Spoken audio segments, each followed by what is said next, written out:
Salut les gens. Alors dans cette vidéo que je vais essayer de faire le plus court possible, j'avais envie de revenir sur le lactaire salmonicolor, voilà, parce qu'il vous a fait beaucoup réagir dans les commentaires et je me suis rendu compte aussi, notamment sur Facebook, il y avait quand même beaucoup de confusion, que les gens se trompaient énormément. Donc je vais tâcher de vous expliquer ça le plus vite possible pour faire le plus court possible en étant le moins brouillon possible. Voilà, je vais faire de mon mieux. Allez, je retourne la caméra les amis. Voilà. Alors donc, je vous présentais dans ma dernière vidéo, ma vidéo qui est un petit peu longue d'ailleurs, le lactaire salmonicolor. Voilà, donc je vous expliquais que ce champignon était non comestible, donc ça en fait réagir beaucoup. Bon, je ne vais pas m'étendre trop là-dessus, ben, c'est un champignon voilà, que beaucoup consomment, soit volontairement, soit par erreur. Hein. Mais malgré tout, c'est un champignon où il y a eu quelques soucis, notamment de digestion, enfin voilà, des petites intoxications. Voilà. Donc c'est un champignon qui est, dans les bouquins récents de mycologie, donné non comestible. Voilà. Hein. Donc voilà, il n'est pas toxique à proprement dit, mais certaines personnes ont du mal à le digérer. Donc je vais commencer par en couper un. Donc là c'est bien un salmonicolor. Hein.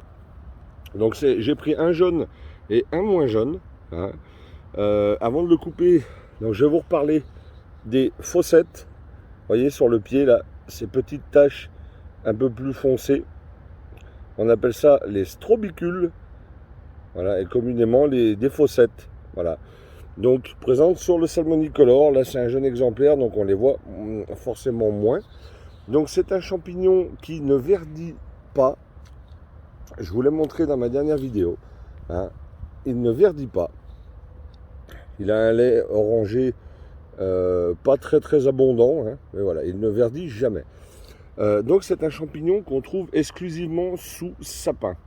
Voilà, donc quand vous trouvez des lactaires à lait orange comme ça, sous sapin, c'est très probablement des salmonicolor lactaires couleur saumon. Alors pour les sapins, si comme moi vous n'êtes pas dos en arbre, j'ai pris une branche là d'un sapin. Alors à savoir que les fruits, donc les cônes des sapins, poussent toujours vers le haut. Voilà, notamment, c'est pas forcément facile de les voir quand on se trouve en bas, hein, parce que les sapins sont très hauts.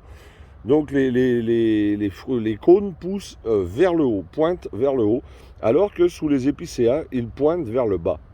Voilà, ça c'est un indicateur. Et je vous ai pris une branche aussi du sapin sous lequel j'ai trouvé ce champignon. Alors je vais essayer de vous montrer, si j'y arrive. Donc c'est un champignon, pardon, qu'est-ce que je dis? C'est un, c'est un champignon. C'est des aiguilles, en fait, qui sont plates, voyez, qui sont toutes vertes et plates, et qui ne piquent pas. Et si on le retourne, quand vous le retournez, je vais essayer de bien vous montrer, en gros plan, si j'y arrive, vous voyez qu'elles ont deux faces. Je ne sais pas si on voit bien. Vous voyez, ça fait comme... je vous retourne l'autre côté. Je vous retourne. Là, vous voyez qu'il n'y a pas... Enfin, voilà, que c'est tout plat. Hein. Vous voyez. Et quand vous retournez, donc sous le dessous, vous voyez que ça fait une petite ligne au milieu. Donc, elle se divise en deux. Vous voyez ce que je veux dire? Ça fait deux lignes blanches. J'arrive pas bien à stabiliser. Vous voyez, ça fait une petite ligne blanche. Ça, c'est pour déterminer le sapin. Après, pour l'épicéa a trois angles. L'aiguille de l'épicéa a trois angles. Donc, j'en ai pas malheureusement à vous montrer pour voir la différence.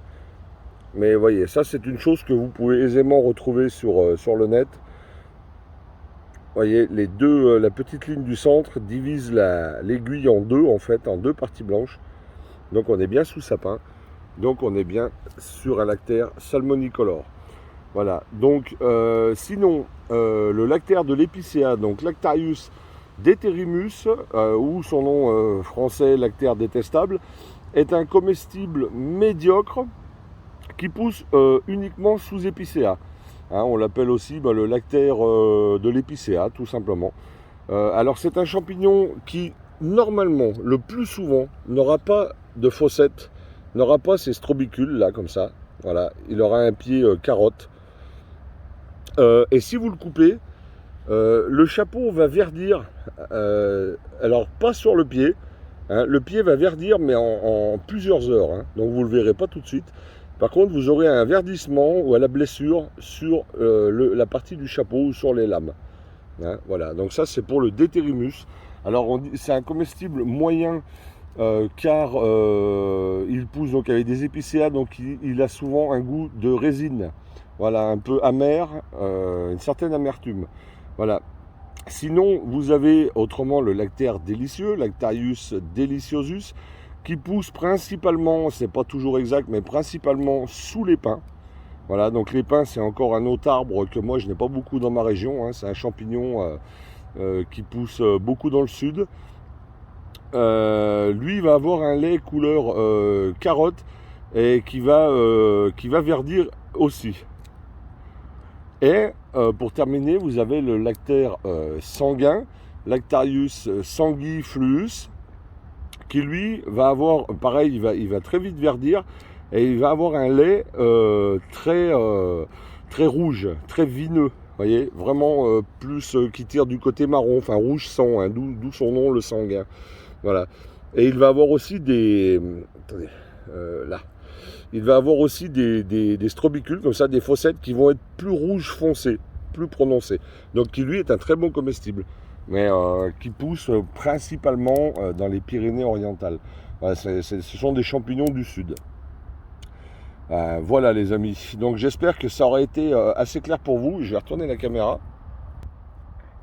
Voilà, j'attends un petit peu la mise au point parce que c'est pas instantané.